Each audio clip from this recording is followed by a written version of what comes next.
당신은 어떤 사람으로 어떤 사람이 되었는가? 아니면 당신은 어떤 사람으로 전락했는가? 강도, 파산, 만천하에 드러난 실패 뒤에는 사람이 있습니다.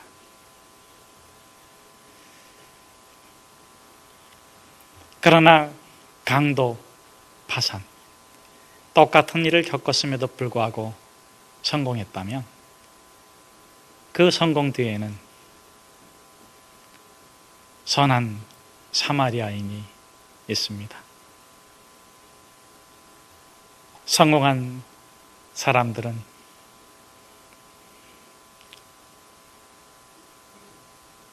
이름 없이 아낌없이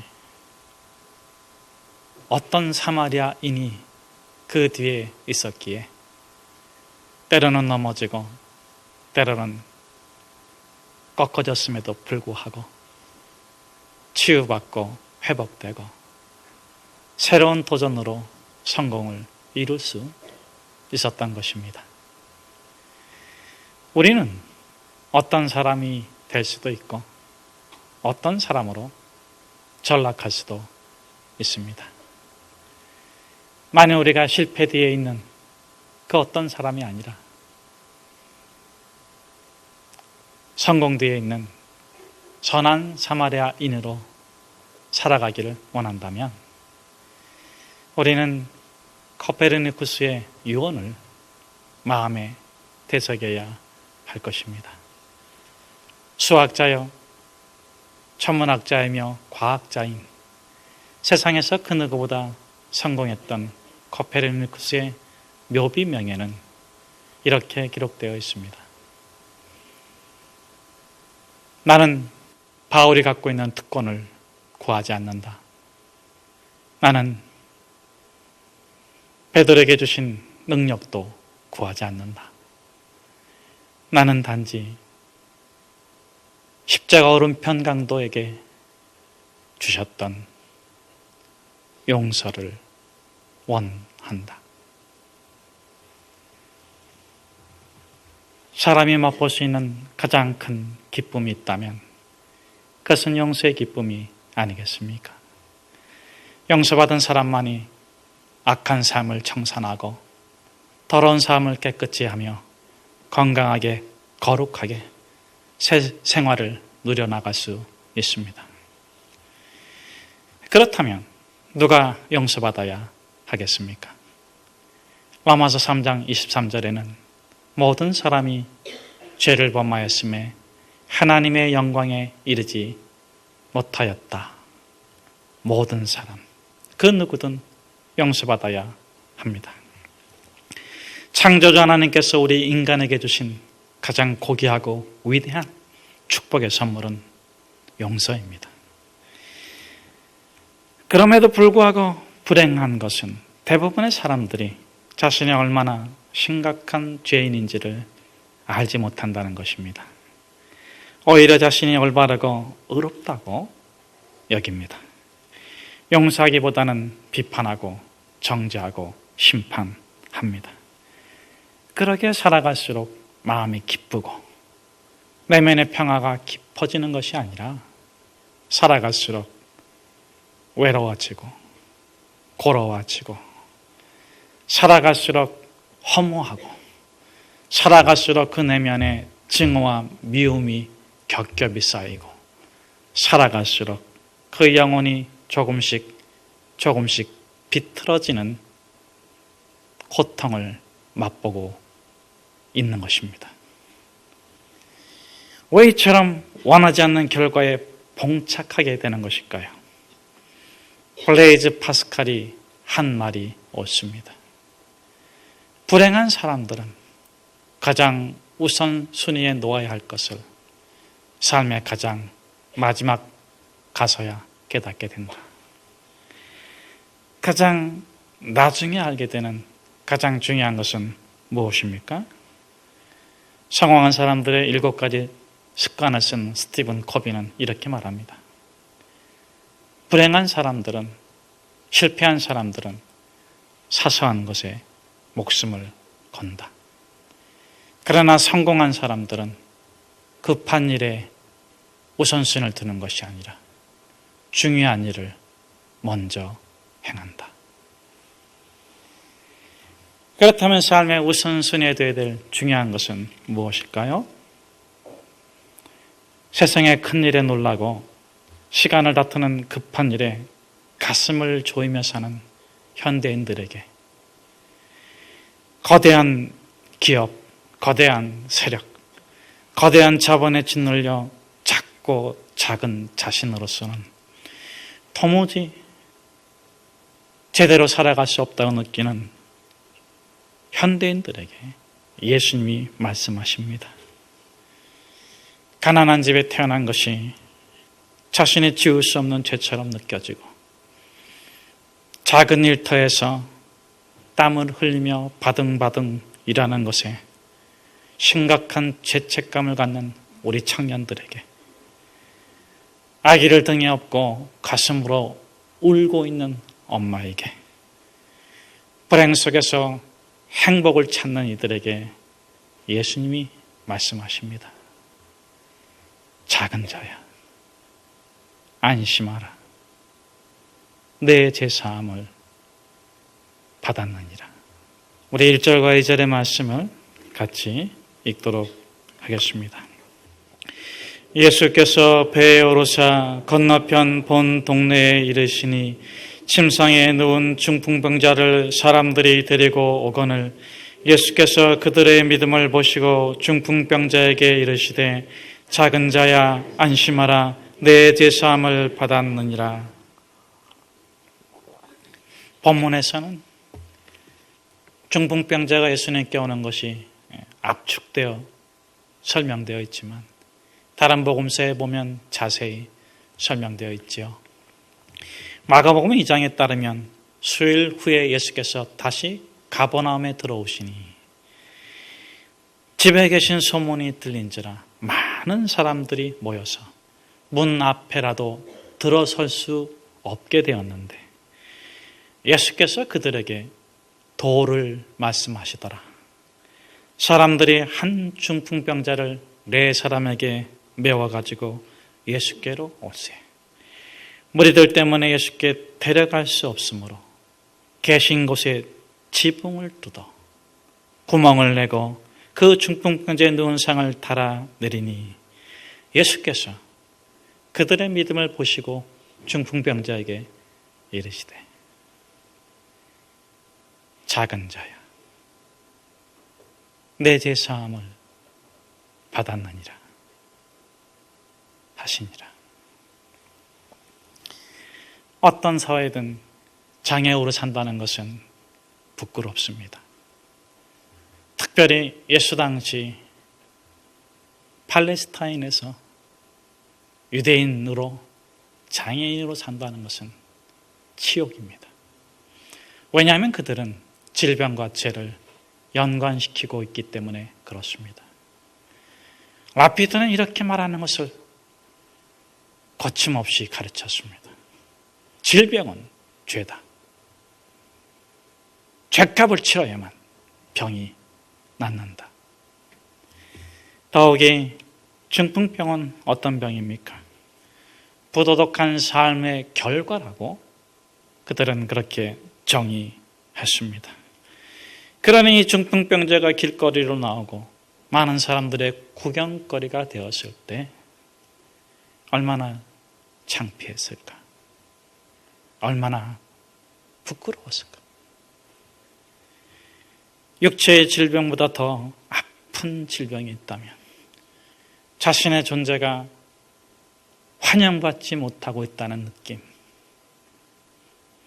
자신의 등장이 환대받지 못한다는 느낌, 남들에게 불쾌하게 취급받는 그런 존재의 느낌이 아니겠습니까? 그러기에 사람들이 왕따 당하지 않기 위해 어떻게 해요? 자기의 죄를 꼭꼭 가슴에 묻어두는 것처럼 이 중풍병자는 자기 육체를 땅에 꼭꼭 묻어버리고 싶었을 것입니다.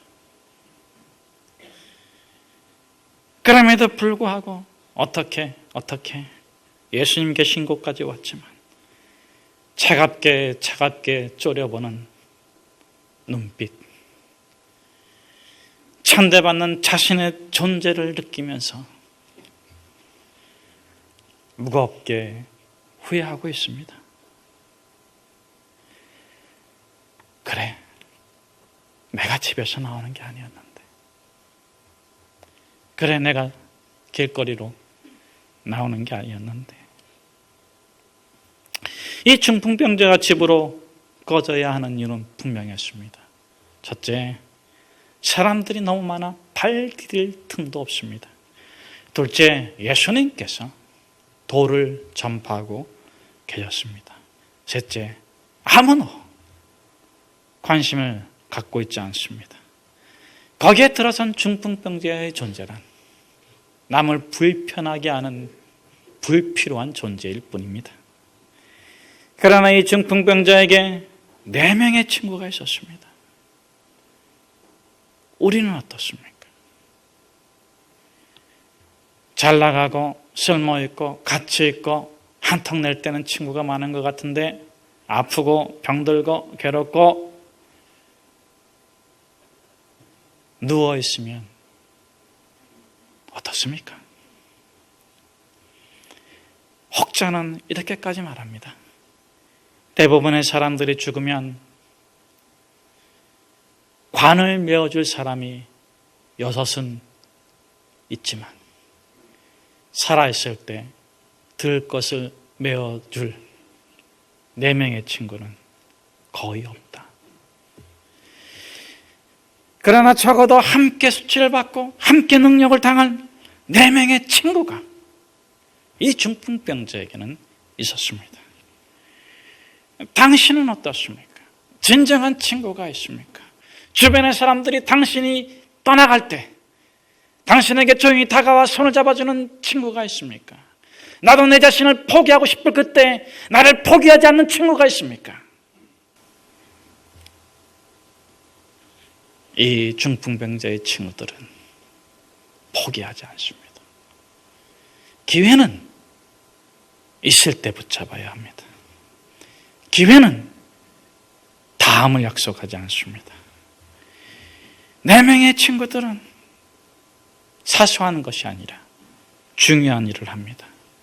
이들에게 있어 사소한 것은 수치를 느끼는 것이고 중요한 일은 친구를 돕는 것입니다. 이들에게서 사소한 것은 사람이 많다는 것이고 중요한 것은 그 건너편에 예수님이 계시다는 것입니다. 이들에게 사소한 것은 사람 때문에 믿음을 포기하는 것이고 이들에게 중요한 것은 예수님 때문에 사람을 포기할 수 없다는 것입니다. 예수님 때문에 사람을 포기하지 않으면 믿음은 한 번도 가보지 않은 길을 가게 합니다. 죽은 자가 살아나고 환난과 고통이 축복으로 변하는 기적, 귀신이 떠나고 병이 고침을 받고 하나님의 영광이 임하는 기적을 보게 되는 것입니다. 그러나 우리는 태양이 떠오르는 것을 기적이라고 말하지 않습니다. 눈이 오고 비가 오고 계절이 바뀌는 것을 기적이라고 말하지 않습니다. 창조 질서라고 말하죠. 그러나 깨어진 창조 질서가 회복되는 것을 보고 기적이라고 말합니다. 죽은 자가 살아나는 것, 병든 자가 고침을 받는 것, 귀신이 떠나는 것을 보고 기적이라고 말하고 있습니다. 그러므로 기적보다 더 큰 기적, 진정한 기적은 창조주 하나님을 만나는 거예요. 창조주 하나님을 만나면 기적이 일상이 되고 일상이 기적이 됩니다. 절망이 소망으로 새로워지고 내가 언젠가는 죽겠지가 아니라 내가 언젠가는 반드시 부활할 것이고 이 낡아지고 사라지는 이 육체의 삶에서 허무하고 고통스럽고 외롭고 아프고 힘들고 지치는 것이 아니라 내가 언젠가 이 육체의 삶을 벗을 때에 수고하고 애쓰고 아파하고 눈물 흘린 그 모든 것이 거룩한 영광으로 존재하는 것을 보게 되는 것입니다. 사랑하는 여러분, 그러므로 우리는 예수님이 계신 곳에 가야 합니다. 가지 못하게 하는 사람이 있다면 피해 가십시오.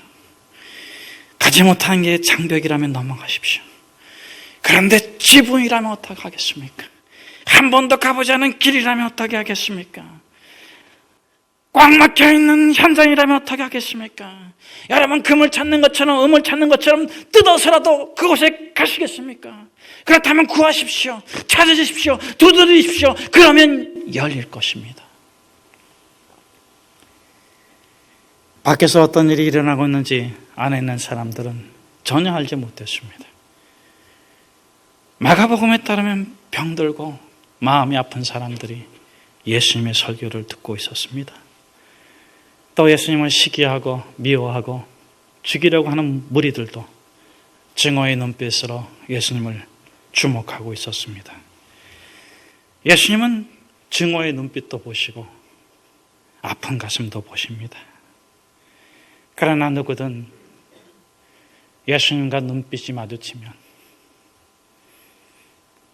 기쁩니다. 불행했는데 행복을 느낍니다.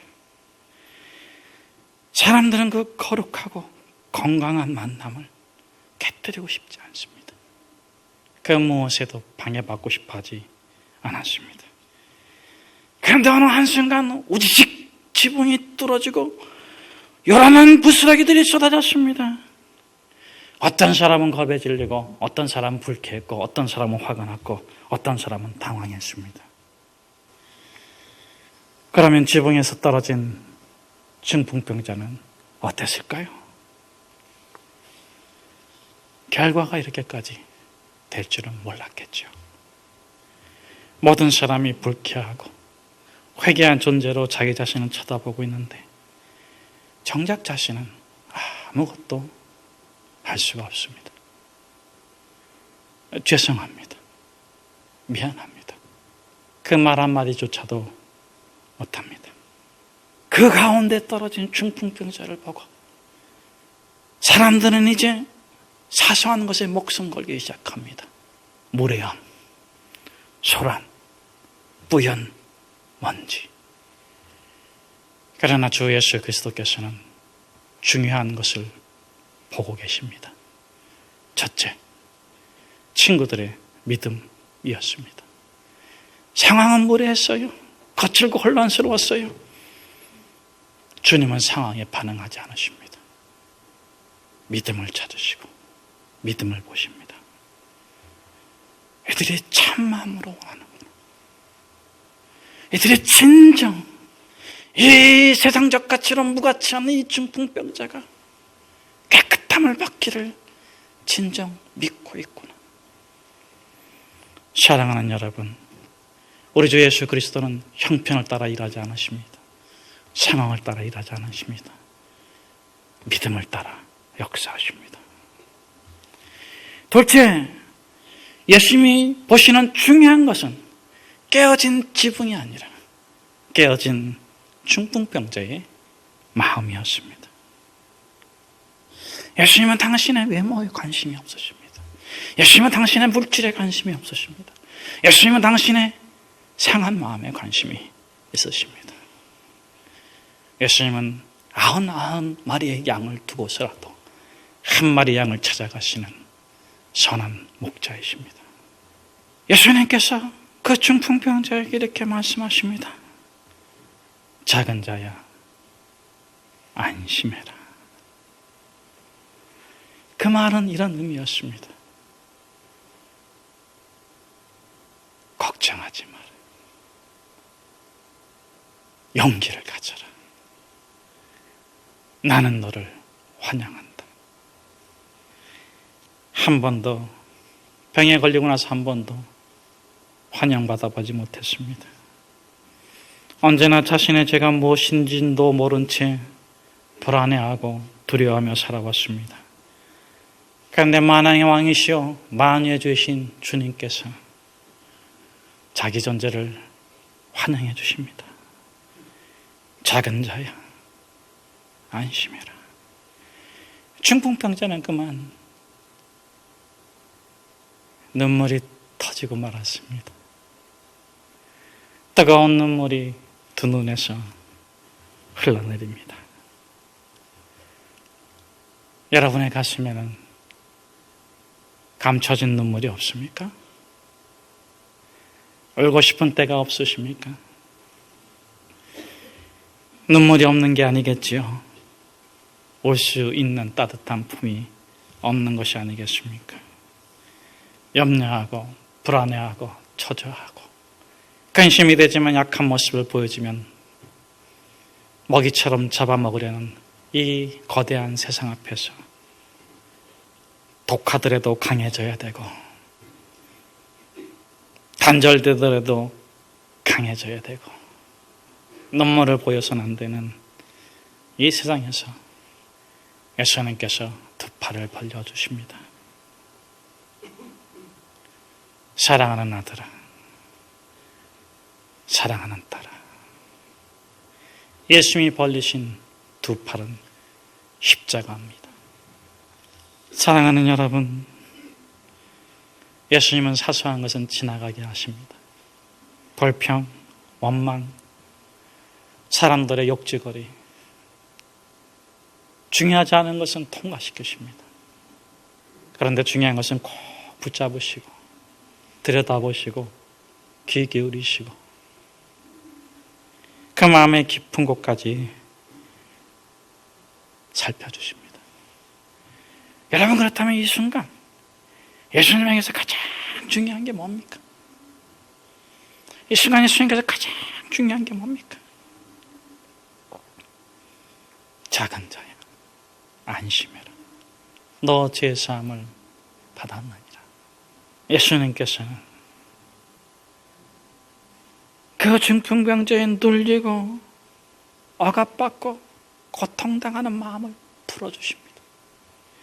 사도계인과 바리새인들과 일단의 무리들은 참나마다 마음에 품고 있으면서 예수님께서 어떻게 율법을 가지고 저 무례하고 저 못되고 저 예의 없고 저 망나가니 저 중풍병자 일당을 정죄하시고 비판하시고 심판하실 거에 관심이 있었고, 친구들은 간절히 예수님께서 그 친구를 고쳐주시기를 원했지만 예수님은 그 중풍병자의 육체적 질병에 관심이 적으셨어요.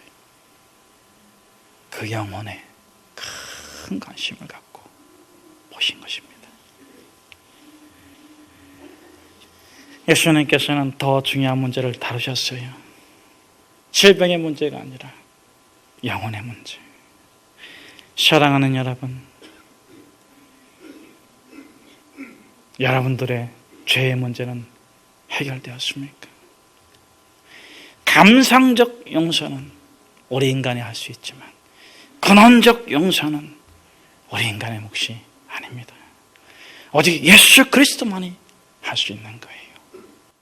여러분, 감상적 용서는 몇 번을 해야 됩니까? 70번씩 7번을 해도 모자라고 7번씩 70번을 해도 모자라요. 끊임없이 우리는 죽음의 순간까지 감상적 용서를 할 것입니다. 그러나 예수님께서는 십자가에 단 한 번 영원히 모든 죄를 용서해 주셨습니다. 이것을 믿을 때 우리는 진리로부터 사로잡혀 자유와 해방을 누리고 건강하게 거룩하게 날마다 우리 자신을 새롭게 해서 영생의 삶을 살아가게 될 것입니다. 사랑하는 여러분, 오늘 예수님께서 무엇을 말씀하십니까? 사소한 것을 말씀하지 않으십니다. 중요한 것을 저와 여러분에게 예수의 이름으로 부탁하셨습니다.